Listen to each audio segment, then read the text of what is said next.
Bonjour à tous, ceci est la première vidéo de ma collection de films d'horreur. Entrons tout de suite dans le vif du sujet. Les premiers films que je vais vous présenter, c'est la série des Witchmasters de Wes Craven. Très beau film d'horreur. Le premier est excellent, avec Andrew Divoff, Robert Englund. C'est l'histoire d'un djinn qui s'évade d'une opale et à qui on doit faire des vœux. Et si un certain nombre de vœux sont accomplis, ça provoque la fin du monde. Le premier est très beau. Le deuxième est un petit peu moins beau, mais beau quand même.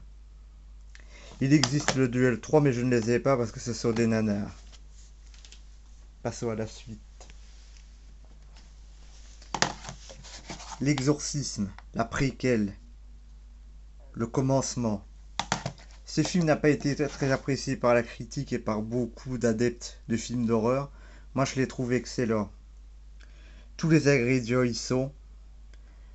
Possession, manifestation démoniaque. En plus, ça montre les débuts de la carrière du prêtre Lancaster Merrin, le prêtre qui fera l'exorcisme de Linda Blair dans le film original. Très beau film. Moi, je l'ai apprécié, c'est un de mes préférés de la quadrilogie. Bien sûr, le premier, L'Exorciste, de William Friedkin. Très très beau film. En plus, j'ai la version Director's Cut avec les 11 minutes supplémentaires où il y a la descente de l'escalier par Regan sous la forme d'une araignée. Très très très bon film.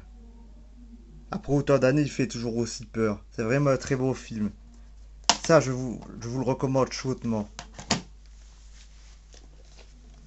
Sa suite, L'Exorciste, l'hérétique, le moins beau de tous. C'est un film de John Boorman. Euh, Ce film est bizarre. Il a des bonnes scènes. Pourtant, il est lent. Il ne fait pas très peur. On sait pas trop où on va avec ce film. C'est voilà, il faut le voir parce qu'il fait partie de la collection, mais ce n'est clairement pas mon préféré. C'est le plus faible de la quadrilogie. Et enfin, ça c'est mon préféré. Pour moi, c'est le meilleur, vraiment le meilleur. C'est le meilleur exorciste et c'est pour moi l'un des meilleurs films d'horreur. C'est L'Exorciste 3 de William Peter Blatty. L'Exorcisme 3 Légion. Ce film est tout bonnement excellent. C'est un film d'horreur qui fait peur, avec des héros matures. Euh, Vraiment très très très très très très très bon film. Des meurtres sataniques, une enquête de police. C'est vraiment un très beau film. Ce film, certaines scènes de ce film sont encore reprises à l'heure actuelle pour des nouveaux films comme Légion et compagnie. Ce film est excellent. Et là, ce n'est pas la version Director's Cut, parce qu'à ma connaissance, elle n'est jamais sortie en Europe. Donc le film est un petit peu censuré. Mais le film est excellent. Pour moi, le meilleur. L'Exorciste 3, c'est vraiment le meilleur. Passons à la suite.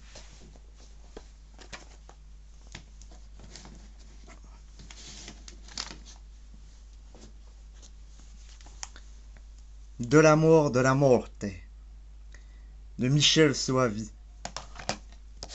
Très très beau film. C'est un film de zombies à l'ancienne.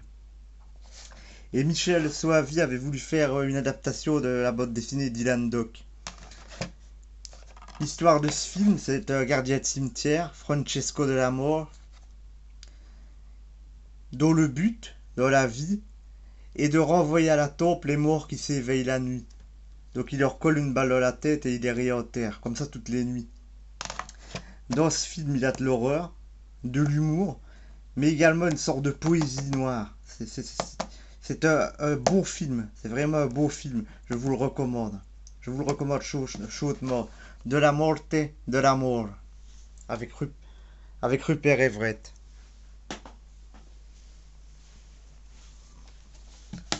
Et enfin, dernier film pour cette première partie, Haute Tension, d'Alexandre Aja. Superbe film. Dommage que la fin soit, le twist final soit si bizarre. C'est un superbe film. Un film malsain, un film brutal, violent. Dans ce film, Aja a prouvé que la France pouvait faire de vrais beaux films d'horreur. Ce film me rappelle le premier Maniac avec Joe Spinell. Et Philippe Nao, il y interprète un tueur vraiment glacial, sadique. Les scènes de gore sont très choquantes. Les meurtres à couper le souffle. C'est un très beau film, une très bonne pioche. Et je vous le recommande. Je vous recommande de regarder Haute Tension d'Alexandre Aja. Il est interdit au moins de 16 ans. Donc c'est un film qu'il faut avoir une certaine maturité pour voir parce qu'il est très violent. Mais je ne peux que vous le conseiller. Voilà, cette première partie est terminée. Rendez-vous à la partie 2.